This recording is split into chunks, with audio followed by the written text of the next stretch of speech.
Hola, buenos días, profesor Julio. Buen día, profesora, ¿cómo está? ¿Qué tal?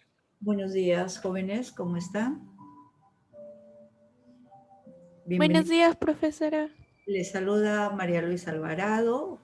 Bienvenidos a una nueva sesión. Siendo ya las 19, voy a pasar a compartir la diapositiva.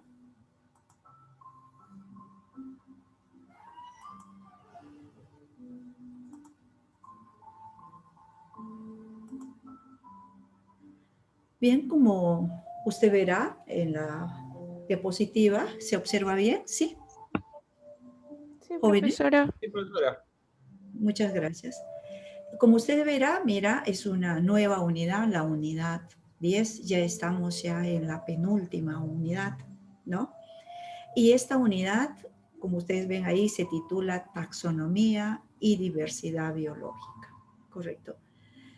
Desde Platón, ¿no?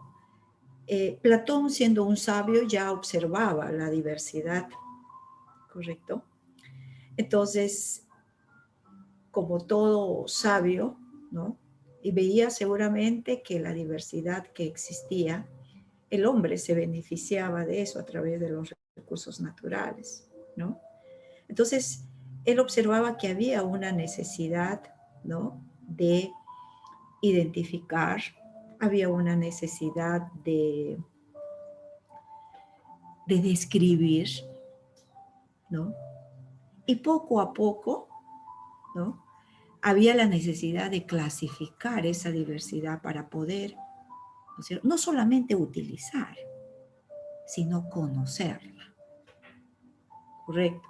Entonces de eso se trata la taxonomía. Linneo, en el siglo XVIII, después, el más importante, de repente después de Platón, ¿correcto?, se dedicó justamente a eso.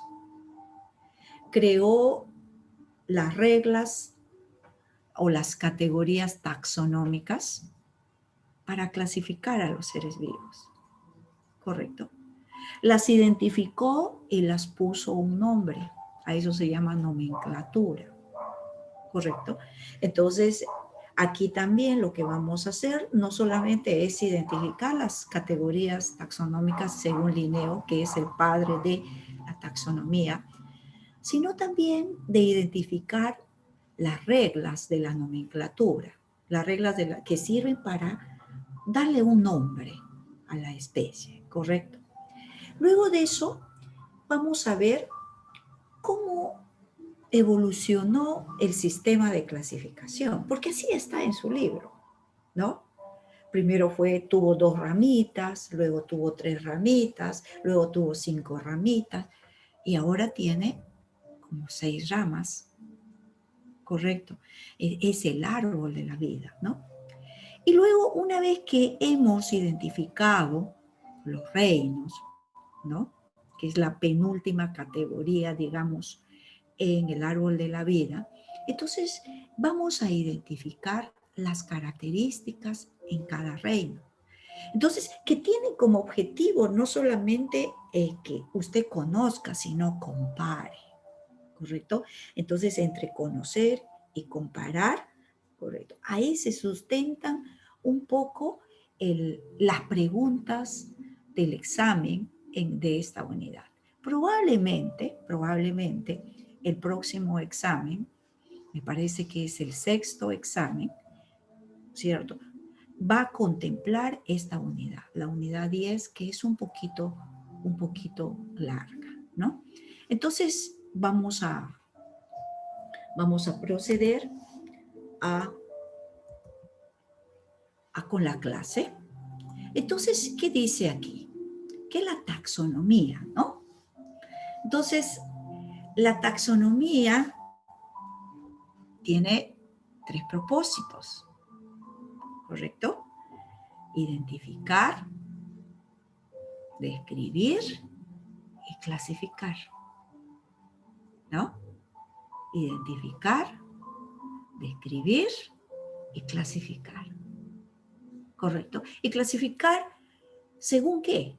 sus características morfológicas, fisiológicas, genéticas, etcétera, etcétera, etcétera. Vamos a empezar con las reglas de las categorías taxonómicas, ¿correcto? ¿Qué son las categorías taxonómicas? Son niveles jerárquicos y sucesivos, ¿no es cierto? Entonces, a todas las especies se les clasifica y comparando una a otra se puede llegar a conocer en cuánto se asemejan o en cuánto se diferencian, ¿correcto? Por ejemplo, si nosotros escogemos una planta y un animal, ¿correcto? Vamos a ver, miren, vamos a ver que solamente coinciden hasta, no, ni siquiera coinciden, ¿no? Porque uno es animal, pertenece al reino animal, y otra es el reino vegetal, ¿correcto? Entonces las otras características inferiores sucesivas en el orden jerárquico van a ser diferentes. Pero ¿qué pasa si usted compara su perro con un lobo? Correcto. Usted va a ver que no solamente coinciden a nivel de reino, sino a nivel de subreino, a nivel de división, ¿no? A nivel de clase, a nivel de orden, a nivel de familia, ¿no? A nivel de género. Y se van a dar cuenta que se diferencian a nivel de especie. Entonces usted va a decir, oh, ¿no? Son bastante cercanos. Que la taxonomía ha sido una herramienta fundamental para conocer la evolución, para conocer la filogenia y cómo evolucionaron las especies, ¿no? Entonces, es una rama muy, muy importante y que se constituye las otras como herramienta de otras ramas, ¿no? Y así ha crecido la biología, ¿no? Entonces, existen 8 categorías principales, ¿no? Sin embargo, mira, 7, Linneo en 1735, siglo XVIII, él planteó, mira, 7 categorías principales. Y la máxima categoría que usted ve ahí es reino, filium o división, clase, orden, familia, género y especie. Si usted tomando este criterio, ¿no es cierto?, puede comparar dos especies, dos organismos. Entonces, y al comparar, como les he dicho anteriormente, usted puede conocer cuánto cercanas o cuántas distanciadas están. ¿Correcto? Entonces, sin embargo, como les decía, cuando usted compara un reino, ¿correcto? Un reino, a nivel solamente de reino, de una planta o de un animal, ¿correcto? Entonces, pareciera que los dos fuesen dos cosas distintas. No hay un vínculo superior a ellas, ¿no es cierto? Entonces, es así como en 1996, donde Carl Woese, ¿no es cierto?, ya confirma que a nivel de ADN, a nivel de secuenciamiento, ¿correcto?, muchos que estaban cercanas eran separadas, ¿no? O muchas que estaban separadas, que se pensaba que estaban distanciadas, estaban unidas, ¿no es cierto? De eso surgió una categoría superior que se llama dominio. Entonces, por eso le digo, son de las 7 que propuso Linneo, ¿no? Son reino, filium, clase, orden, familia, género y especie. ¿Correcto? Sin embargo, Carl Woese en 1970 y confirmó en 1996 ¿ya?, el surgimiento de una nueva categoría llamada dominio. ¿Correcto? Claro, y eso no quiere decir que dentro de estas categorías principales hay subcategorías, claro, ¿no es cierto? Por ejemplo, reino tiene subreino, subfilio, ¿correcto? O subdivisión. En el caso de la categoría clase y la categoría familia, correcto, tienen una categoría superior que se llama superclase, ¿no? Y subclase, ¿no? Y a nivel también de lo que es familia, ¿no? Entonces hay categorías, pero habría que identificar, voy a utilizar el lapicito para, ¿no? Miren ustedes acá, a nivel de clase, entonces acá hay una superclase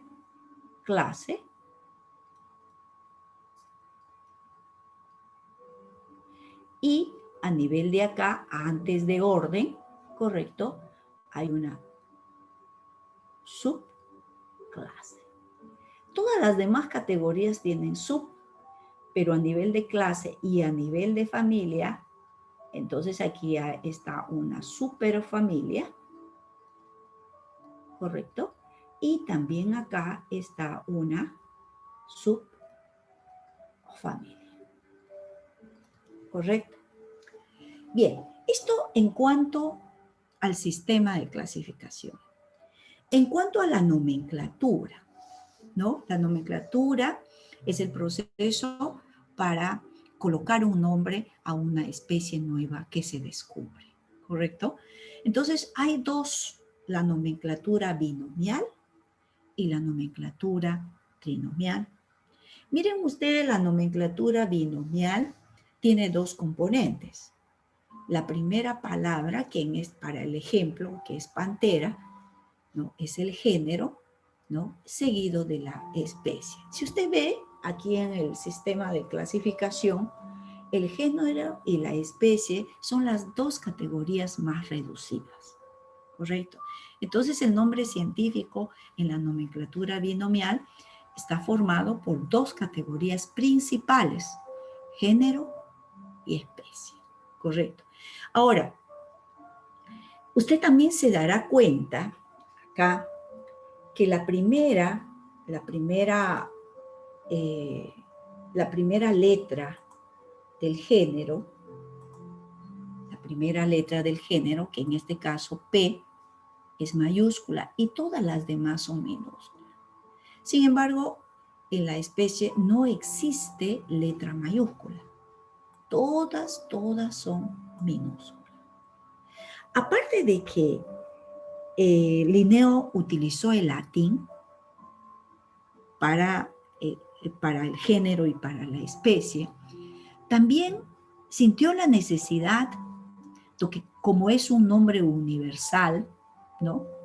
Que no tenga ambigüedad con los nombres locales, regionales. Entonces, habría la necesidad de resaltar, ¿no? Entonces, él utilizó para resaltar el que fuera subrayado, mira, por separado, el género y la especie, por separado, ¿correcto? Pero conforme los años pasaban, ¿no? También fueron evolucionando esas formas, ¿no? Entonces, hoy, por ejemplo, también se utiliza el que si usted, por ejemplo, quiere insertar un nombre científico en el que usted está escribiendo en un tipo de letra, ¿no? Supongamos Arial, ¿correcto? Entonces, otro tipo de letra utilice para el nombre científico, sin subrayar, mira cómo está acá. O si no, correcto, si no quiere subrayarlo, entonces simplemente lo puede hacer en forma de coloreando en negritas, ¿no? Entonces todas esas formas han cambiado, pero inicialmente se necesitaba subrayar, ¿cierto? Los nombres científicos, el género y la especie por separado. Como todo evoluciona, hoy en día también hay una nomenclatura trinomial. Ahora, ¿por qué existe una nomenclatura trinomial? ¿Correcto? Porque no solamente hay especies que se descubren, sino que los investigadores, los genetistas, ¿no? Los científicos también pueden crear, ¿no es cierto?, una totalmente diferente, ¿correcto? En el laboratorio, hoy existe. Entonces, para eso, la nomenclatura trinomial, ¿no?, tiene 3 componentes. Mira, canis, ¿correcto? Canis, que es el género, con su primera letra mayúscula. Lupus, que es la especie, ¿correcto?, que está todo en minúscula. Y familiares, que vendría a ser la subespecie. Como usted sabe, aquí está también en latín. Entonces, en general es para aquellas especies que se descubren en la naturaleza, hasta hoy en día, ¿no? Sin embargo, como les decía, muchos mejoradores genéticos, especialmente en plantas, ¿no?, han creado también variedades dentro de una especie, ¿correcto? Entonces, si se trata de una planta, ¿correcto? Mira, aquí está el BAER, punto. ¿Este qué significa? Significa variedad, ¿no? Por ejemplo, esta es una planta, Beta vulgaris, aquí está el género con su primera letra mayúscula, la especie con todas las letras minúsculas, correcto. Entonces, como esta ha sido modificada, digamos, entonces ahí el mejorador le ha puesto variedad cicla, por ejemplo, ¿no? Muchas veces, a veces ponen el nombre en minúsculas del investigador, ¿correcto? Variedad es si se trata de una planta, pero, sin embargo, si se modifica, ¿no es cierto?, y se selecciona, por ejemplo, en caso de animales o perros, ¿no?, ya se habla de razas, ¿correcto? Se habla de razas. Entonces, esta es la nomenclatura básica, lo elemental que tenemos que saber. Sin embargo, hay otras reglas, ¿no?, que utilizan los botánicos y utilizan también los zoólogos. Bien. ¿Cómo es el sistema de clasificación o llamado el árbol de la vida? Correcto. Entonces, en este tema, su libro habla un poquito cómo evolucionó el árbol de la vida. Y si usted revisa, incluye lo que se llama un poco de la historia, ¿no? Entonces, él, por ejemplo, dice que desde Aristóteles, voy a poner aquí, desde Aristóteles hasta Linneo, 1750 y tantos, siglo XVIII, ellos podían visualizar 2 reinos, ¿no? El reino Animalia y el reino Plantae, ¿correcto? Obviamente, la observación está sujeta a la amplitud de nuestra visión, pero eso tiene límites, ¿verdad? Entonces ellos pensaban u observaban 2 reinos, los animales y las plantas.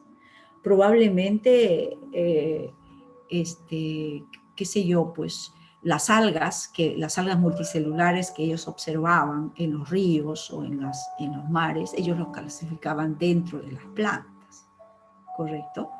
O algunos protozoos, ellos lo clasificaban dentro de los animales. Incluso los hongos, ¿no? Los hongos probablemente fueron clasificados en uno de estos. Por ejemplo, los basidiomycetos, que tú los puedes ver a simple vista, ¿no? Los clasificaban dentro. Pero existían 2 reinos, Plantae y Animalia, ¿correcto? Luego de eso, en 1866, aquí el famoso Ernest Haeckel, ¿no?, ya con un uso de un microscopio. Imagínense la importancia del microscopio que ha sido, ¿no? Él decidió sacar muchas cosas, ¿no?, como por ejemplo las algas que estaban ubicadas en las plantas o los protozoos que estaban ubicados en los animales, y dijo, no, esto es un nuevo reino, ¿correcto? Y le colocó como los protistas. Este reino protista es muy importante porque, por ejemplo, hoy se sabe que las algas son los ancestros de las plantas, ¿correcto?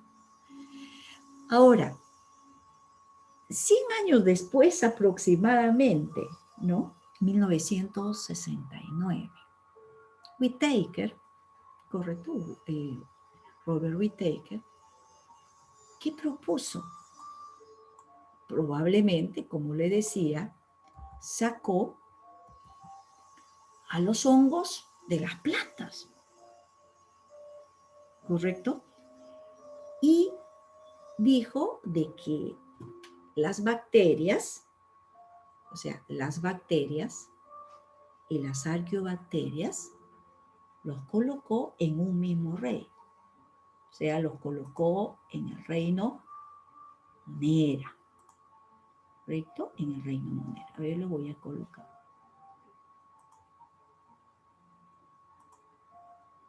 Entonces, este de acá, le colocó en el reino Monera. ¿Correcto? Entonces, tenemos el reino Animalia, el reino Fungi, el reino Plantae y el reino Protista. 5 reinos. Pero, ¿qué pasó a fines de 1970?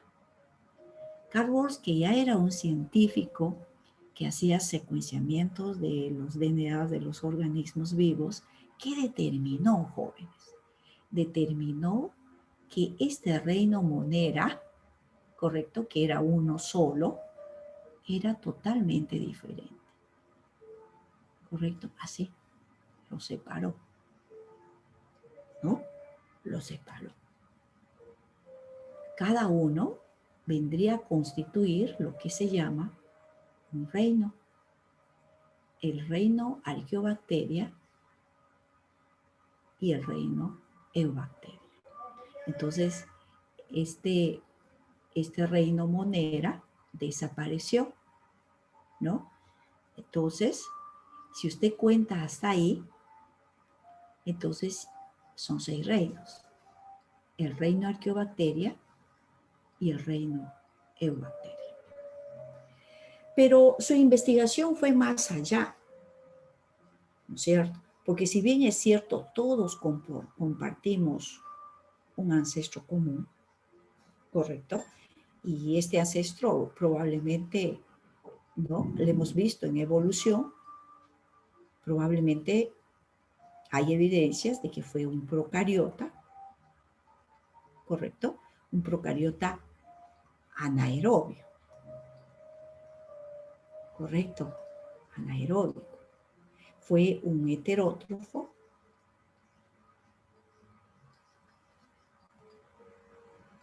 ¿no? Si bien es cierto. Sin embargo, la técnica del secuenciamiento del ADN, mira, ¿qué determinó? Determinó la separación del reino Monera. ¿Por qué? Porque aquí está en el árbol, mira. ¿Correcto? Que las arqueobacterias están más cercanas ¿a qué? A todos estos reinos que son eucariotas. ¿Correcto? Más que a las mismas eubacterias. Si usted ve, aquí hay una separación. Sin embargo, las arqueobacterias, miren, comparten un mismo ancestro común con todos los reinos eucariotas. Mira, ahí está. Entonces, eso fue la razón por la cual los estudios de Carl Woese evidenciaron que aquí estos reinos, que debía ya desaparecer el reino Monera, y cada uno de estos reinos constituirse en un reino independiente. ¿Correcto? Entonces, miren ustedes. Entonces, a partir de ahí apareció la necesidad, miren, la necesidad de ¿qué? De que haya una categoría superior. Y esa categoría superior tenía que involucrar a todo esto, mira, como un solo dominio, ¿no? Este otro dominio y este otro dominio. De ahí apareció el dominio bacteria con su reino de eubacteria, el dominio arqueobacteria con su reino arqueobacteria y el dominio eucaria. Eucaria viene de célula eucariota, ¿verdad? Entonces aquí está Animalia, Fungi, Plantae y el reino protista. Entonces, ¿cómo queda el nuevo árbol de la vida?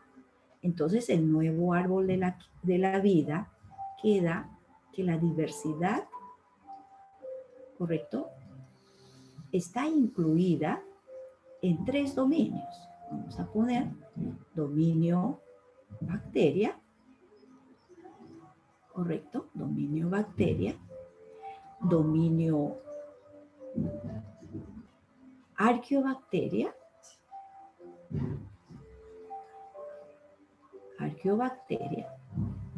y dominio eucaria, ¿no? Eucaria. ¿Y eucaria cuántos reinos tiene? ¿Me podría decir? El dominio eucaria, ¿cuántos reinos tiene? 4. 4, ¿no es cierto? Entonces, si esos reinos son tal vez el más temprano, el reino protista. Entonces, en este reino protista, ¿quiénes están? Aquí están los protozoos, ¿correcto? Y las algas.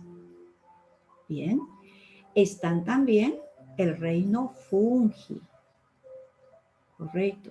Están el reino plantae. Y también está el reino animal. Correcto. Y el dominio bacteria tiene un solo reino, ¿correcto? El reino eubacteria. Y el dominio bacteria tiene un solo reino, arqueobacteria.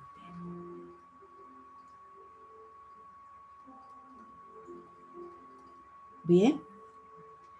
Entonces, ¿qué podemos ver en este cuadrito? Bueno, podemos ver de que estos dos, mira, estos dos, ¿cómo que son? Protistas. Perdón, procariotas. Procariotas, ¿correcto? La célula fundamental de estos son procariotas. ¿Qué más? Unicelulares. Entonces ya cuando usted habla de procariota, ni qué decir de su organización celular, pues, ¿no? Son unicelulares. Correcto. Entonces podemos hablar, qué sé yo, pues de su nutrición, ¿no? De su nutrición. Entonces, por ejemplo, podemos decir que estas son procariotas. En primer lugar, aquí hay procariotas anaeróbicos, ¿no? Hay aeróbicos, ¿correcto? Lo más sencillo, ¿no? Y hay las facultativas, ¿no es cierto? Las arqueobacterias, estas en cambio, son anaeróbicas, ¿correcto? Son anaeróbicas, estrictas. Que los protozoos son unicelulares, todos son unicelulares, ¿no es cierto? Que las algas, aquí aparece la multicelularidad, hay unicelulares y multicelulares, ¿correcto?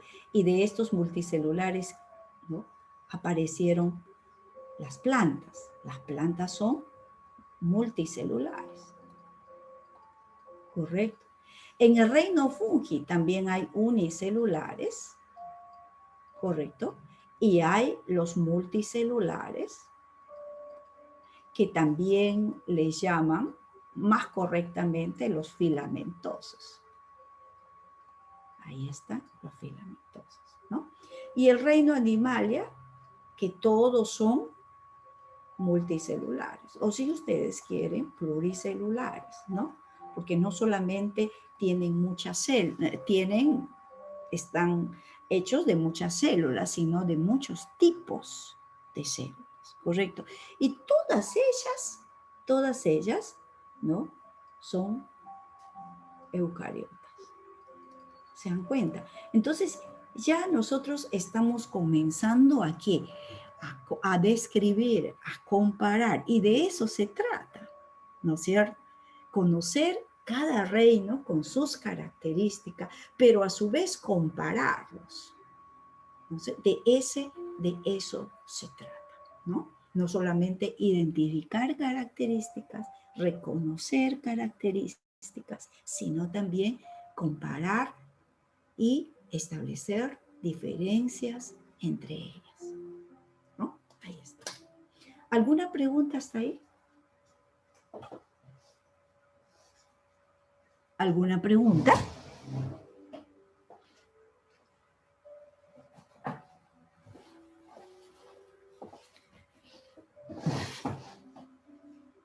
Nadie es amable de decir sí o Ninguna no. profesora. Todo bien, profesora. No, profe, todo bien.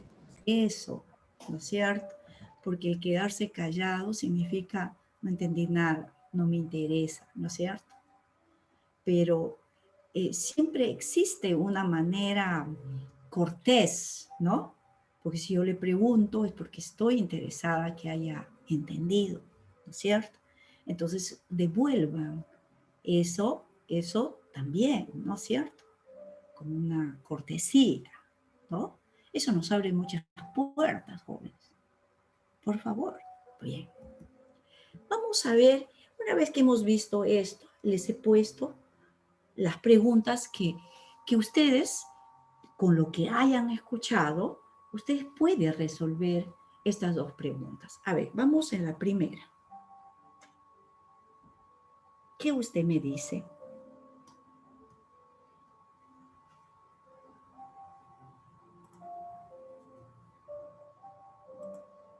Mira, según la nomenclatura trinomial, el nombre científico del perro y del lobo son respectivamente, mira, Canis lupus familiaris y Canis lupus signatus. En ambas especies están emparentadas, ¿no es cierto? Y comparten las categorías. ¿Qué categorías comparten? Género y especie. Género y especie, exactamente, según la nomenclatura trinomial, ¿verdad? Entonces, ahí la respuesta entonces sería, hijita, usted que ha identificado, sería Solo la dos. son. La E. Exacto, ¿no es cierto? Entonces, la segunda pregunta, según la nomenclatura binomial, dice, el nombre científico se compone de las siguientes categorías. Vamos. Género y especie. Género y La especie. B. Género y especie, ¿correcto? La tercera dice, según la nomenclatura, identificar el nombre científico correctamente escrito. Vamos. La D. A ver, ¿qué alternativas? No hay que temer a equivocar. ¿Ah? La D. La D. Ya, uno me dicen la D, otro me dicen La la D. E, ¿no? Otros de repente la E, ¿no? Pero ya que hay un poquito de duda, entonces recordemos. Por ejemplo, ¿por qué la A no puede ser?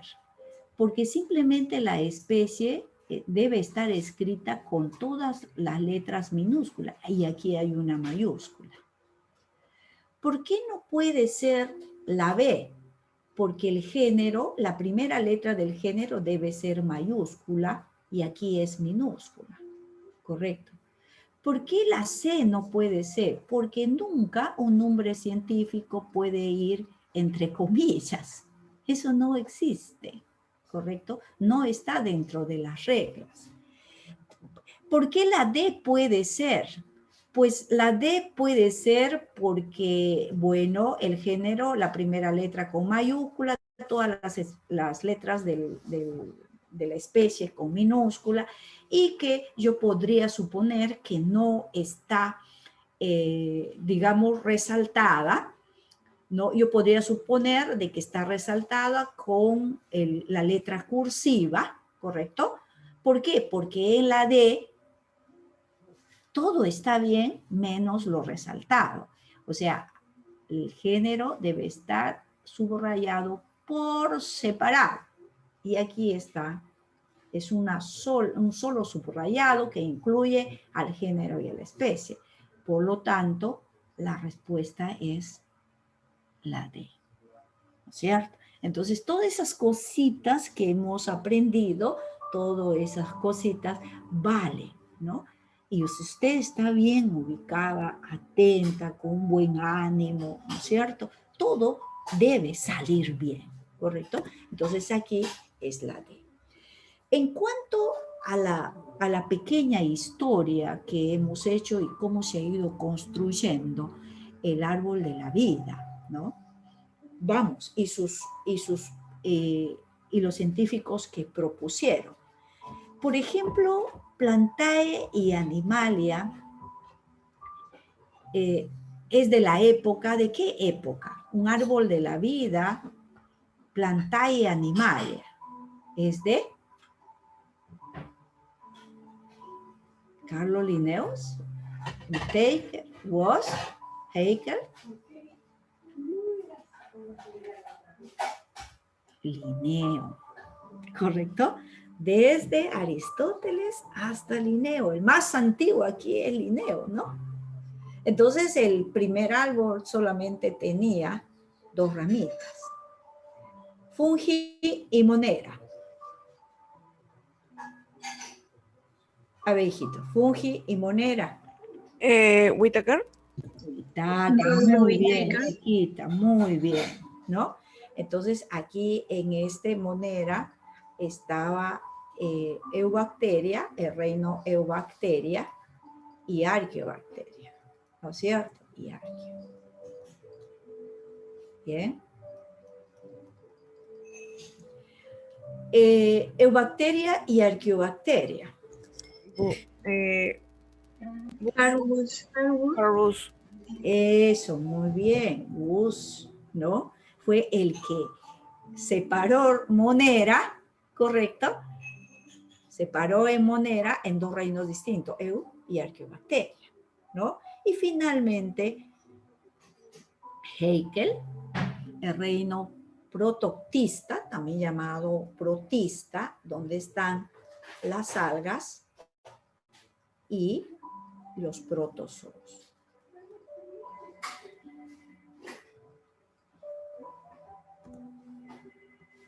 Listo. Entonces, una vez que hemos visto la nomenclatura, las categorías taxonómicas, ¿correcto? Aquí tiene una tabla donde está también en su libro, donde están los 6 reinos, miren hijitos. Eubacteria, Arqueobacteria, protista, fungi, plantae y animal. La primera característica que ya le hemos nombrado es que Eubacteria y Arqueobacteria son reinos que tienen como célula fundamental la célula procariota, ¿no? Y los demás, mira, protista, fungi, plantae, animalia, la célula eucariota, ¿correcto? Eso es importante. ¿Cómo es la organización celular? Entonces, ya sabemos que cuando es procariota, son unicelulares también. Recuerden que son los primeros que aparecieron en la evolución, ¿correcto? En la evolución y en la diversificación de la vida son los primeros que aparecieron. Sin embargo, miren ustedes acá, en los protistas y en los fungis hay de los 2 tipos, mira, unicelular y pluricelular. Recuerden, mira, que en los protistas, aquí están los protozoos. y los protozoos, correcto, son unicelulares. Correcto. Sin embargo, las algas, que también están dentro del reino, pueden ser unicelulares y hay pluricelulares. Claro que sí. En cambio, las plantas y los animales, todos son pluricelulares. Correcto. Entonces, es muy importante porque yo podría crear, por ejemplo, una pregunta y le puedo preguntar, ¿no? Dice, organismos procariota y eucariota, ¿no es cierto? Procariota, eucariota, ¿no es cierto? Unicelulares fotótrofos, ¿no? Eucariota, procariota, unicelulares fotótrofos, ¿correcto? Entonces, por ejemplo, hay un fotótrofo unicelular, las cianobacterias, ¿correcto? Y en este caso sería una alga unicelular, ¿se dan cuenta?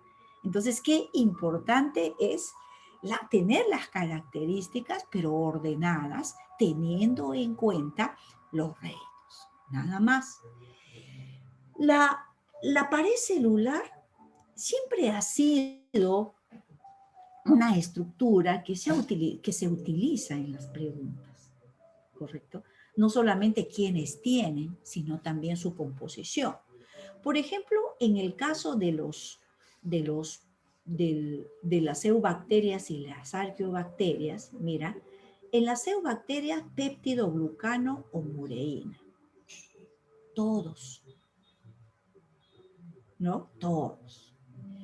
En las arqueobacterias, mira, si bien es cierto, tienen pared, pero la composición es diferente, pseudomureína. Y como nosotros vamos a ver, mira, vamos a ver que no son todas. Algunas carecen. ¿Correcto? En el caso de los protozoos, correcto, la pared es ausente. En el caso de las algas, fundamentalmente celulosa. Mira, y que si nos comparamos con las plantas, también en su pared lleva celulosa. Porque hay una razón. Hay un emparentamiento filogenético. Correcto. En el caso de los hongos, la pared está hecha de quitina. En el caso de las plantas, no solamente tiene celulosa, también tiene hemicelulosa, lignina y suberina. O sea, puede haber dos tipos de paredes, una pared primaria, una pared secundaria. Y en los animales, ausente. A nivel de ese detalle, que no es difícil para usted, ¿correcto? Las mitocondrias, bueno, las mitocondrias en este caso, que es el organelo para producir energía, ¿saben ustedes que es una diferencia entre procariota, entre célula procariota y eucariota? En procariota está ausente y en eucariota está presente. Entonces usted dirá, pero entonces, profesora, ¿dónde produce energía? En la membrana plasmática, en un pliegue llamado mesosoma. ¿Correcto? La nutrición, mira, la nutrición en las eubacterias autótrofas, y aquí se está refiriendo a las cianobacterias. Y hay del tipo heterótrofas también. En el caso de las arqueos, hay autótrofas y hay heterótrofas. Las arqueobacterias son las extremófilas, las bacterias que viven en condiciones extremas, ¿no? Los protistas. El protista es básicamente heterótrofo, mira, y las algas son autótrofas, fotolitótrofas, correcto. Fungi, heterótrofo. Mira que colocar a los hongos en las plantas era en el grupo de plantas en la antigüedad era un error, ¿verdad? Hay una diferencia tremenda. Según la nutrición, las plantas son fotolitótrofos y los hongos es el opuesto, es el consumidor, son heterótrofos, ¿correcto? Las plantas fotótrofos y los animales todos heterótrofos, también llamados quimio-organótrofos. ¿Bien? En el caso de la reproducción es muy variada, ¿no? Aquí yo me podría pasar mucho tiempo. Pero, por ejemplo, nosotros sabemos, por lo que ya hemos visto, el capítulo de reproducción sexual y asexual y los ejemplos que debemos tener en cuenta, ¿correcto? Las eubacterias tienen una reproducción asexual de tipo fisión binaria, pero amitótica. Carecen de reproducción sexual, ¿correcto? Lo mismo que las arqueobacterias, carecen de reproducción sexual. En cambio, ya en las eucarias, si son unicelulares, casi siempre es o fisión binaria o gemación. Y si es unicelular, yo apuesto muchas veces por ser isogámica, aunque también vamos a aprender en taxonomía, ¿no? Que los protozoos, por ejemplo, siendo isogámicas, también hay protozoos que hacen una reproducción sexual anisogámica, ¿correcto? Entonces es muy variado y vamos a ir aprendiendo según cómo está en el libro y según cómo hemos aprendido, ¿correcto? En el capítulo de reproducción. Ahora, ¿cuál es la función ecológica? Bueno, en general, las eubacterias y los fungi en el ecosistema están como desintegradores de la materia. O sea, son los últimos participantes que desintegran a la materia orgánica hasta moléculas simples, CO2, los dióxidos, ¿correcto? Los sulfatos. Entonces, estos son, dice, descomponedores o desintegradores. Aquí están las bacterias y las arqueobacterias, pero tal vez estos en los ecosistemas terrestres, ¿correcto? Las arqueobacterias, lo mismo, pero en los ecosistemas acuáticos, ¿no? Los protistas, mira, Entonces, los protistas, las algas estarán como productoras, ¿correcto? En cambio, los protozoos estarán como saprófitos o como parásitos. Bien. Los fungi, ya hemos dicho, que son desintegradores conjuntamente con las arqueos y con las eubacterias. Los plantaes, obviamente, son productores, ¿no es cierto? Y los animales son todos consumidores. Antes de ver los reinos, vamos a ver el tiempo. Antes, nos falta 3 minutitos. Antes de ver y comparar los reinos, vamos a ver a estas que son moléculas infectivas. Mira, ¿qué le estoy diciendo? Moléculas infectivas. No son seres vivos. ¿Quiénes están ahí? Los virus, correcto, los priones y los viroides. ¿Cómo se llaman estas? Moléculas infectivas que producen enfermedades. Correcto. Entonces, vamos a empezar por los virus, ¿no? Los virus que están de moda ahora, ¿no? Los virus. ¿Qué son los virus? ¿No? A veces yo me pongo a escuchar a los expertos, más que todo a los médicos, ¿no? En general, si es un biólogo, casi siempre, ¿no? Los médicos dicen, sí, vamos a matar al virus, ¿no? Yo puedo entender que se puede destruir al virus, ¿no? Pero matar, ¿no? No es un ser vivo, ¿no? no están constituidas por células. ¿Qué son, profesora? Si usted ve, está constituido de un ADN que está dentro de una cápside proteica. Entonces tiene proteína, tiene ADN, es una supramolécula, ¿no? Es un parásito intracelular, pues claro, ¿no? O sea, ingresa a la célula y secuestra a la célula y se apropia de la maquinaria metabólica. Y con esa maquinaria metabólica solamente se dedica ¿a qué? A replicar su ADN y a encapsular su ADN, ¿no? Y de esa manera invadir, ¿no?, todas las células de ese órgano.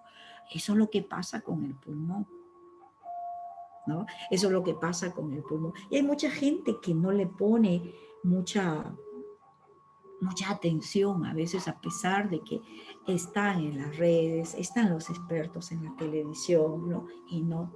Se sabe que el COVID, por ejemplo, ¿no?, cuando entra por la nariz, ¿correcto?, se apropia también de las células de la nariz y se replica.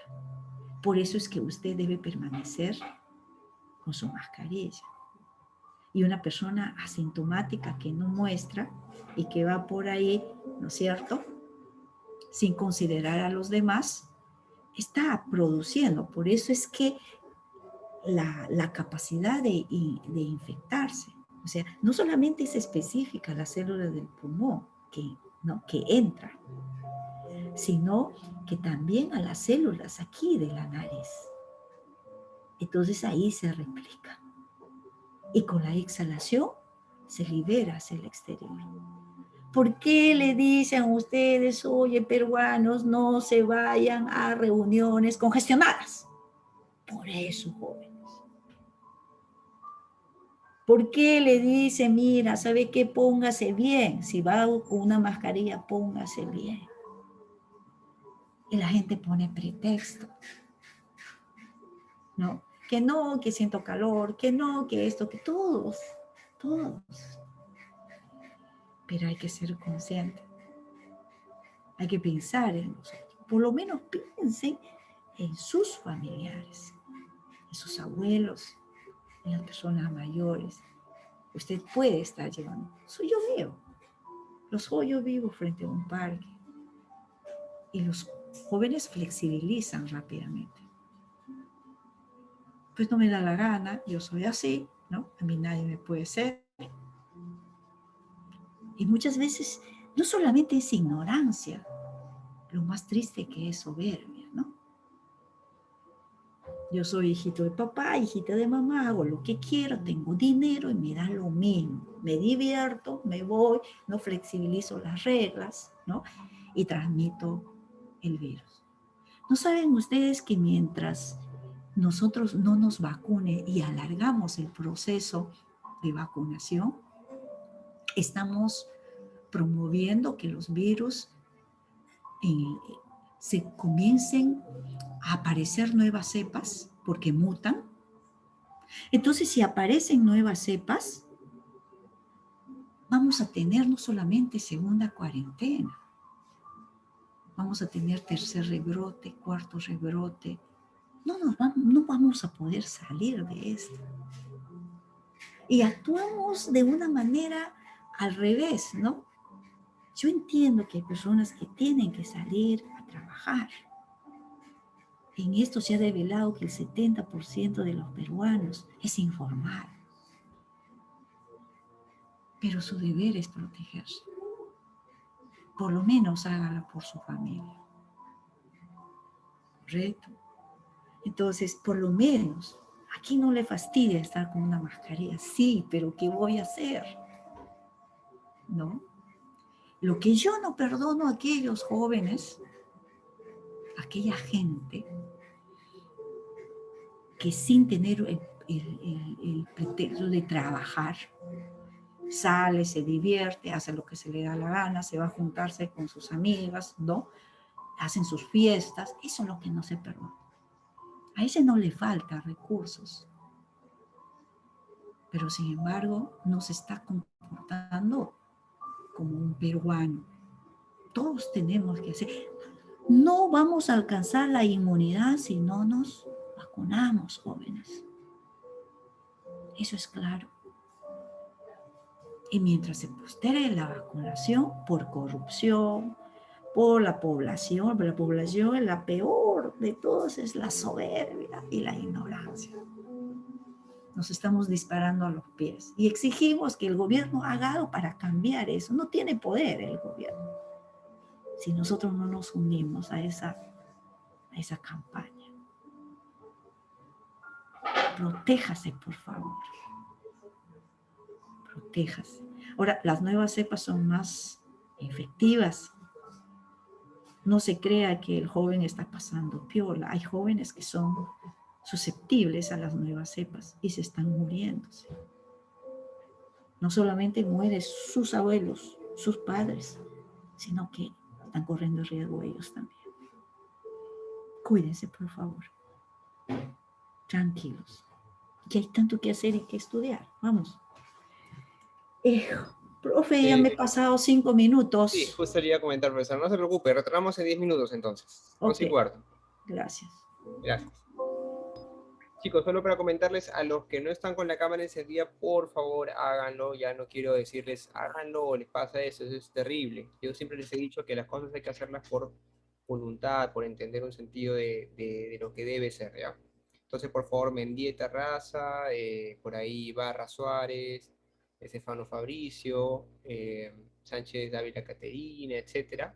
Ya los que están, Ostolaza, con la cámara apagada, por favor, la encienden. Es una disposición de la PRE que se ha venido trabajando desde inicio de ciclo, como ya les había mencionado. La mayoría no ha estado cumpliéndolo y es importante, chicos, para que haya un poco más de ambiente propicio en la clase, que haya más participación, que se sienta algo más humano, ya les he comentado esto. Así que nos vemos en la siguiente hora. Espero que, chicos, acaten esta norma y no tener que decirles, ¿sabes qué? Si no lo haces, te apago te saco a la sala de espera. ¿Ya? Que sería algo como de niños, ¿no? Ya, gracias, chicos, nos vemos en unos minutos.